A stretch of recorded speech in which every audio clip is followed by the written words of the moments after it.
கர்த்தருடைய பரிசுத்த நாமத்திற்கு மகிமையுண்டாகட்டும். ஆண்டவராகிய இயேசு கிறிஸ்துவின் நாமத்தினாலே அன்பு கர்த்தருடைய பிள்ளைகளாகிய தங்கள் அனைவருக்கும் ஸ்வீட் ஊழியத்தின் சார்பாக வாழ்த்துக்களையும் ஸ்தோத்திரங்களையும் தெரிவித்துக் கொள்கின்றேன்.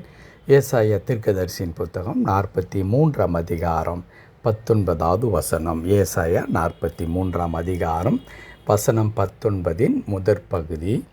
இதோ நான் புதிய காரியத்தை செய்கிறேன். இதோ நான் புதிய காரியத்தை செய்கிறேன்.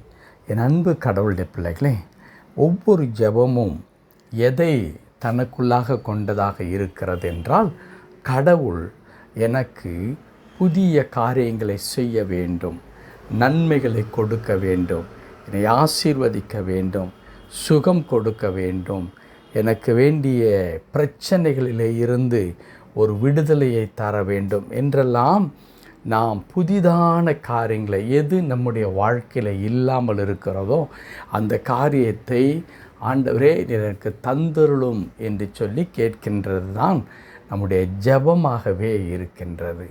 அன்பு கர்த்தருடைய பிள்ளைகளை, நம்முடைய ஆண்டவரும் அதை இங்கே வாக்குத்தத்தமாக சொல்லுகிறதை நாம் பார்க்கிறோம். அது என்ன? இதோ நான் புதிய காரியங்களை செய்கின்றேன். ஆண்டவர் நம்முடைய வாழ்க்கையில் புதியவைகளை செய்கின்ற கடவுளாக இருக்கின்றார். அது எங்கே துவங்குகிறது?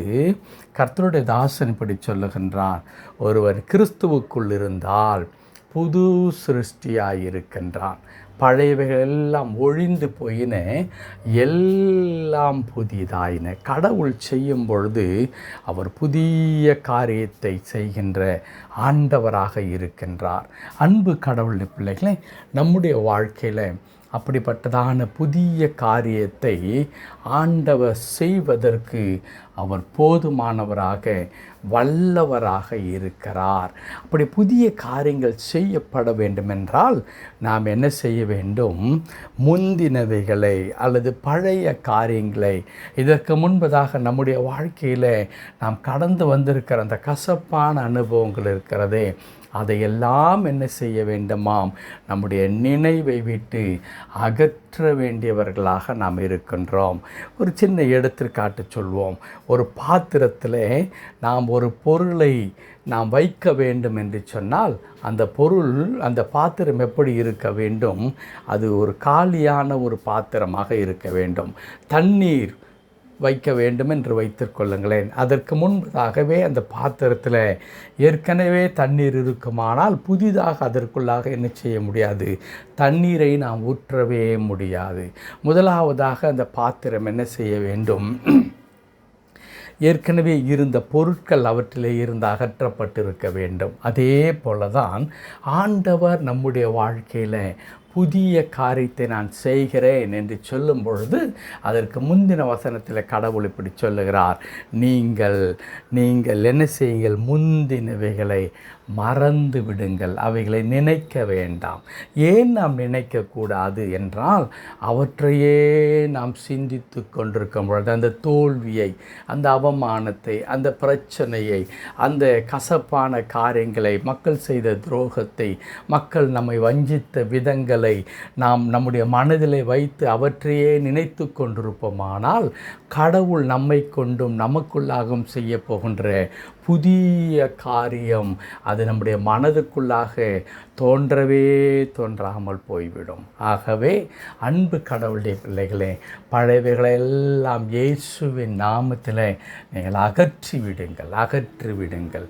இன்றைக்கு கர்த்தர் உங்கள் வாழ்க்கையில் புதிய காரியத்தை செய்ய போகின்றார். நீங்கள் பழையவைகளை நினைத்து அதை நினைத்தே நீங்கள் கவலைப்பட்டு கொண்டிருக்கும்போது, இப்படி நடந்து விட்டதே, இவர் இப்படி சொல்லிவிட்டாரே, இது என் வாழ்க்கையில் ஏன் நடந்தது என்றெல்லாம் நடந்த காரியங்களை, நீங்கள் பழைய காரியங்களை சிந்தித்து கொண்டிருந்தால் கடவுள் உங்களுக்காக புதிய காரியங்களை செய்கின்றாரே, அதை நீங்கள் பெற்றுக்கொள்ள முடியாமற் போய்விடும். ஆகவே அவை எல்லாவற்றையும் அகற்றிவிட்டு அதையெல்லாம் மறந்துவிட்டு, ஆண்டவரே, நான் கடந்து வந்த அத்தனை அவமானம், நிந்தை, கண்ணீரின் பாதையெல்லாம் உண்மைதான். ஆனால் இன்றைக்கு அவை எல்லாவற்றையும் ஆண்டவரே நீர் மாற்றி என் வாழ்க்கையில் இதுவரையும் இல்லாத சந்தோஷத்தை, சமாதானத்தை, ஒரு ஆனந்தமான ஒரு வாழ்க்கையை, பிரகாசமான ஒரு எதிர்காலத்தை ஆண்டவரே நீர் கொடுக்க போகிறீர்.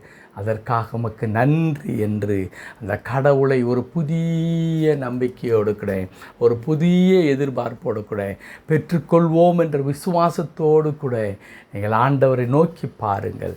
நிச்சயமாக தேவன் அருளுகின்ற புதிய அந்த மகிமையின் காரியம் உங்களுடைய வாழ்க்கையில் தோன்றுவதை நீங்கள் பார்ப்பீர்கள். செபிக்கலாமா? கிருபை நிறைந்த நல்ல ஆண்டவரே, உமக்கு நன்றி செலுத்துகிறோம். ஆமாம் ஆண்டவரே, நாங்கள் பழையவைகளை, முன்னானவைகளை நினைத்து என் தேவன் எங்களுக்கு வைத்திருக்கிற மகிமையான காரியங்களை ஆண்டவரே நாங்கள் கர்த்தாவை நினைத்து பார்க்கக்கூடாத மந்த இருதயம் உள்ளவர்களாய் நாம் இருக்கிறோம்.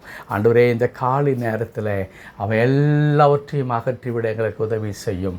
நாங்கள் ஆண்டவரே அப்பா மன்னிக்கவும் மறக்கவும் ஆண்டவரே நீர் எங்களுக்கென்று எது வைத்திருக்கிறதான அந்த மகிமையான ஊழியத்தை, வாழ்க்கையை ஆண்டவரே அந்த ஆசீர்வாதத்திற்கு நேராய் நாங்கள் கடந்து செல்ல கடவுளுக்கு கிருபை தாரும். இதோ பின்னானவைகளை மறந்து முன்னானவைகளை நோக்கி என்று எழுதியிருக்கிற வண்ணமாய் அந்த பழைய கசப்பு எல்லாம் நாங்கள் அப்புறப்படுத்தி விடுகிறோம். பழைய தோல்வி, அவமான, நிந்தையெல்லாம் மாறட்டும் கர்த்தாவே. எங்கள் வாழ்க்கையில் புதிய காரியங்களை செய்யும். எங்கள் ஒவ்வொருவரையும் தொடர்ந்து பொறுப்படுத்திக் கொள்ளும். அன்பு கடவுளுடைய பிள்ளைகளாகிய இதோடு என்னோடு ஜெபித்து கொண்டிருக்கிற தம்முடைய பிள்ளைகளுடைய வாழ்க்கையில் கூட அப்படிப்பட்ட மாபெரும் காரியங்களை கடவுள் செய்ய போருக்காய் தோத்துறோம். தாழ்த்தி அர்ப்பணிக்கிறோம். வழி நடத்தும் மீட்பர் நாமத்தில் ஜெபிக்கிறோம் எங்கள் நல்ல பிதாவே. ஆமென், ஆமென்.